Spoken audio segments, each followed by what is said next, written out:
O mais poderoso é aquele que controla o seu próprio poder. Com essa e outras frases, e se iniciava cada episódio de Star Wars The Clone Wars.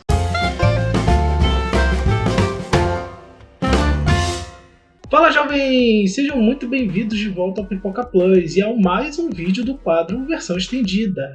Dessa vez a gente falando aí um pouquinho de Star Wars, né, The Clone Wars. Mas antes de mais nada, eu sou o Vitor, você também pode me chamar de Tanuki. E eu já peço desde já que você já se inscreva no canal e já deixe o seu like, porque vai nos ajudar muito. Então, sem mais enrolação, vamos pro tema, porque hoje é dia de Star Wars. Star Wars The Clone Wars surgiu em 2008 em formato de animação 3D.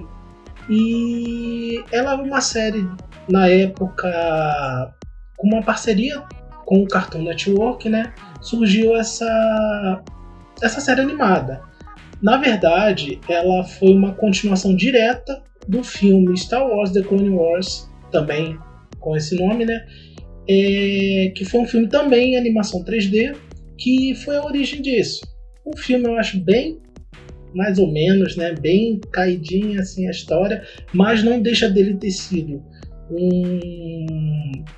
um start ali para uma das melhores séries do universo Star Wars, que foi a série mesmo, né? A série animada The Clone Wars. Então, falando rapidamente do filme, né? Porque o foco do vídeo é mais na série animada, ele se passa entre o episódio 2, Ataque dos Clones, e 3, A Vingança dos Sith. Mostrando ali um pouquinho das guerras clônicas, de tudo que... Muita coisa que não se abordou nos filmes, porque as guerras clônicas mesmo nos filmes elas não foram tão aprofundadas, né? Em A Vingança dos Sith a gente teve ali já a parte mais final da guerra, mas a gente não teve muito aprofundamento e por aí vai. Então surgiu esse filme, né? Inclusive dirigido pelo Dave Filoni. Para quem não conhece o nome, ele é uma espécie de Kevin Feige da Lucasfilm, ele que supervisiona atualmente, né? Ele que supervisiona, ele que muitas vezes dirige, ele é produtor executivo. Então, assim, dentro da Lucasfilm, ele é o cabeça assim, do universo Star Wars, né? E esse filme ele foi dirigido na época por ele, em 2008, né? E só completando, ele é simplesmente o diretor de The Mandalorian, né? Uma das melhores coisas que a gente já teve do universo Star Wars, né? Porque é o Jon Favreau, o rap lá de ferro, ele é o criador de The Mandalorian, ele que escreve e tal, e o Dave Filoni ele é um dos diretores. Tem mais diretores envolvidos, mas ele é além dele ser um dos cabeças ali, de ser o responsável por supervisionar, produtor executivo, ele também é um dos diretores de alguns episódios. Então esse filme de 2008 ele foi dirigido por ele, e assim, foi um início ali de... Como eu falei, a história é bem fraquinha. É meio decepcionante, assim, porque eu esperava mais quando eu vi na época, até porque eu comecei a assistir direto pela série, depois é que eu vi que tinha um filme e tal. Ele apresenta, por exemplo, personagens que tiveram suas origens em The Clone Wars, como, por exemplo, a Ahsoka Tano, que é a aprendiz do Anakin ali, e a gente descobre ali como, nesse filme, como eles se conheceram, como ela virou aprendiz dele, né? Não um pequeno spoiler aqui, mas, pô, quem ainda for ver... No caso, ela foi enviada para ser aprendiz do Obi-Wan. O Anakin já tinha se tornado um Cavaleiro Jedi e o Obi-Wan queria uma nova aprendiz, né? Então ela é enviada pelo Mestre Yoda pro Mestre Kenobi.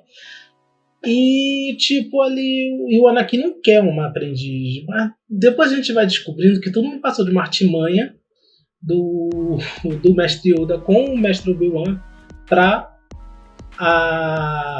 Ahsoka sim se tornar aprendiz do Anakin. E, tipo, seria mais um aprendizado para ele do que para ela, necessariamente, né? Porque o Anakin, todo mundo sabe, até o momento que ele vira pro lado do mal, ele é muito apegado. O apego dele faz muitas vezes ele não pensar, né? Ele não quer se separar da pessoa. A gente vê esse apego com a Padmé nos filmes e a gente também vê esse apego com a Ahsoka em The Clone Wars. Então, assim, depois ela também é muito parecida com ele. Ela se arrisca, ela não gosta muito de seguir regras e por aí vai. Então, foi a aprendiz perfeita pro mestre ali perfeito, né? Então, assim, ele vê que ela não poderia ser uma aprendiz do mestre Obi-Wan, então ele mesmo resolve treinar ela. Mas, na verdade, já era o que se esperava, né? Já era o que o mestre Yoda esperava ali, até pro Anakin aprender alguma coisa. Não foi muito bem o caso, né?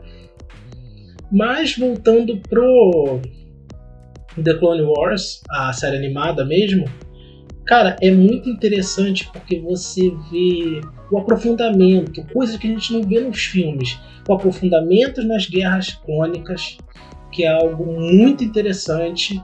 Tem a questão política que muita gente reclama, alguns reclamam, outros nem tanto. Mas é assim, a gente tem a questão da política ali, né? Muitas pessoas dizem que é quase como assistir a TV do Galáctica, mas assim, a gente tem isso bastante em The Clone Wars, mas assim, tem muito tempo para se trabalhar isso.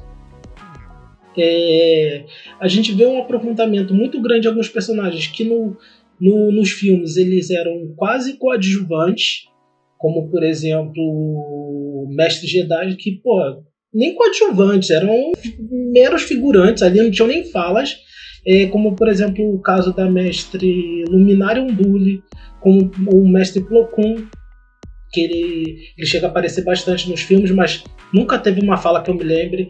O Mestre Ki-Adi-Mundi, por exemplo, ele tem falas no filme, mas bem poucas, muito poucas mesmo, entre outros Mestres Jedi, como por exemplo Killan Voss, a Mestre Shakti, entre outros membros do Conselho Jedi ali, que tipo, no filme eram simplesmente coadjuvantes. E a gente tem um aprofundamento, claro, que os 3 personagens principais não poderiam ser outros, né?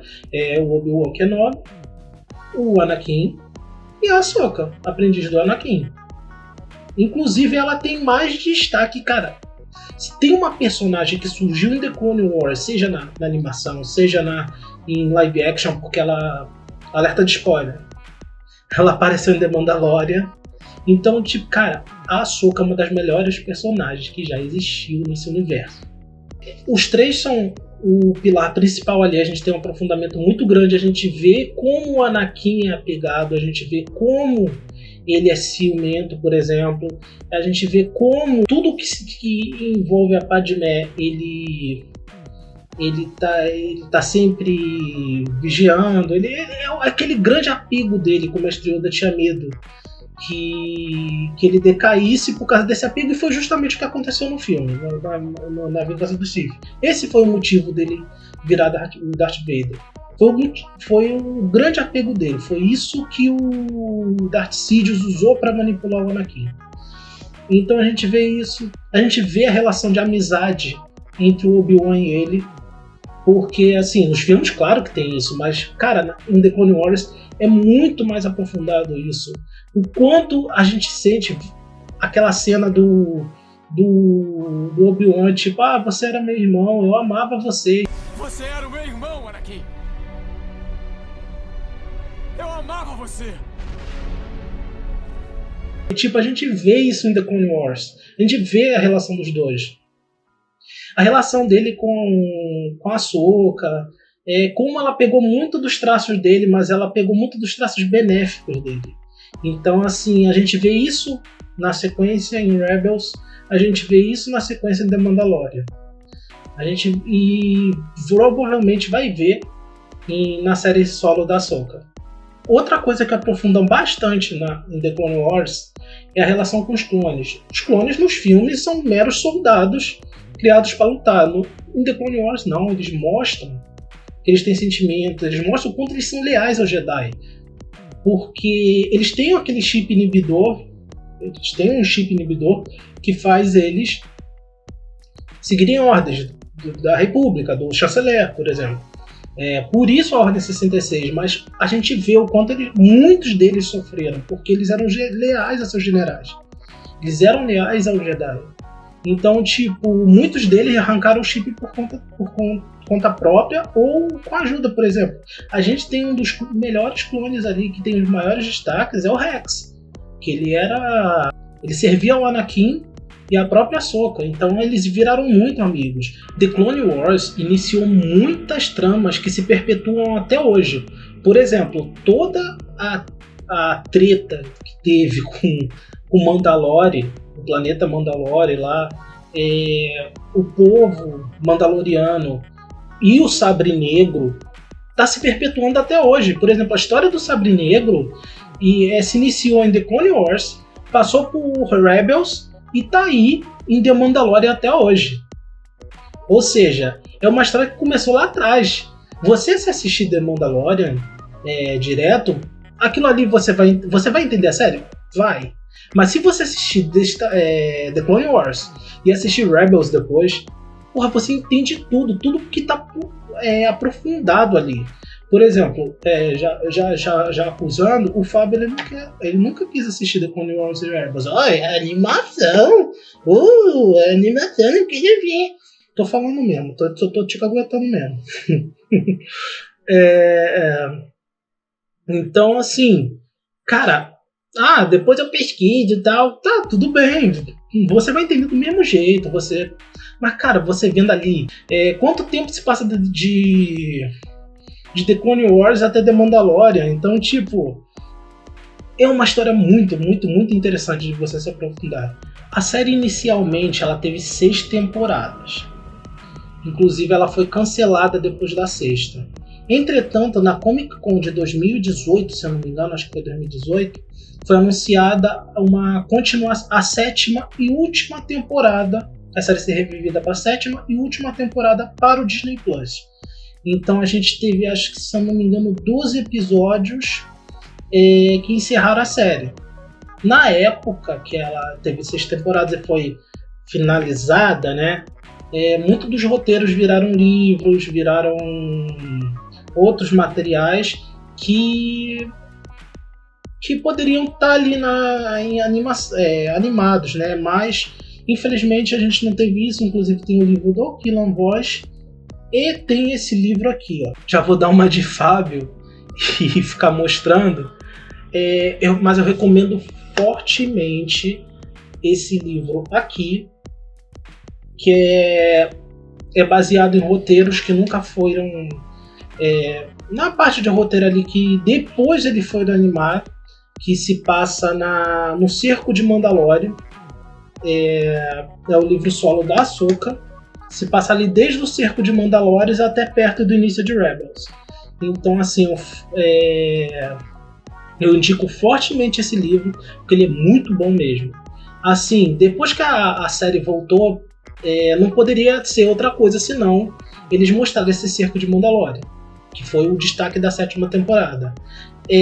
Algumas coisas teve umas mudanças, mas as mudanças foram poucas, assim. Por exemplo, a batalha entre a Ahsoka e o Maul foi na série animada, foi dentro da sala do trono lá, se não me engano, lá do governo, e no livro se passa numa praça. Na série, ela tá com 2 sabres de luz azuis dados por Anakin. No livro ela tá com os 2 característicos verdes dela. Então, assim, são mudanças poucas. E o Cerco de Mandalore nesse livro, ele se passa só nas primeiras páginas.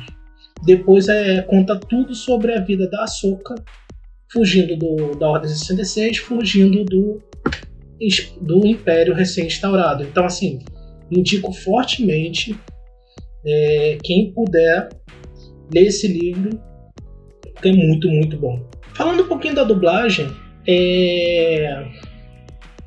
claro que eu não posso não mencionar a dublagem, sempre que eu puder, eu sempre vou mencionar a dublagem como um grande fã de dublagem que eu sou, e a dublagem de Star Wars cada vez fica melhor, né? Então, assim, muitas das vozes dos filmes se manteve, como a voz do Obi-Wan, que se não me engano foi o Marco Jardim, a voz do Conde Dooku, que é o Edinaldo Lucena. Muitas vozes se mantiveram, já outras mudaram, como por exemplo, o Anakin passou a ser dublado pelo José Leonardo, substituindo o Peterson Adriano. Peterson Adriano é a clássica voz, por exemplo, do Fred, de Scooby-Doo. E o próprio Mestre Yoda, que passou a ser dublado pelo Guilherme Briggs. Inclusive, o Guilherme Briggs é curioso porque ele dublou 2 personagens do universo Star Wars. O Mestre Yoda e o Han Solo. O Han Solo do Harrison Ford. Cara, sou teu fã, Briggs. Na moral, tu é foda, cara. E então, assim, muitas dessas dublagens, dessas vozes, se mantiveram com a redublagem que tivemos em 2015, né? Por exemplo, a voz do Anakin realmente deixou de ser o Peterson Adriano e passou a ser o José Leonardo, assim como a voz do Yoda passou a ser o Briggs. Então, assim, são as vozes que estão aí até hoje. Inclusive, nos últimos Jedi, a voz do Yoda é o Briggs novamente. Então é isso, pessoal. Vamos ficando por aqui. Se vocês curtiram o vídeo aí, já curtam, compartilhem, se inscrevam, por favor, se inscrevam. Mais pra frente eu faço um vídeo só falando de Rebels, porque também é uma série muito boa. Eu ainda prefiro The Clone Wars, mas Rebels também é uma série muito boa. Então já dei uma olhada lá nos nossos canais secundários, o Carta Mágica, o Futebol Limitado. Mesmo o Fábio não estando aqui, a gente faz a propaganda lá no canal dele, né? Então é isso, pessoal. Vamos ficando por aqui e até o próximo vídeo. Falou!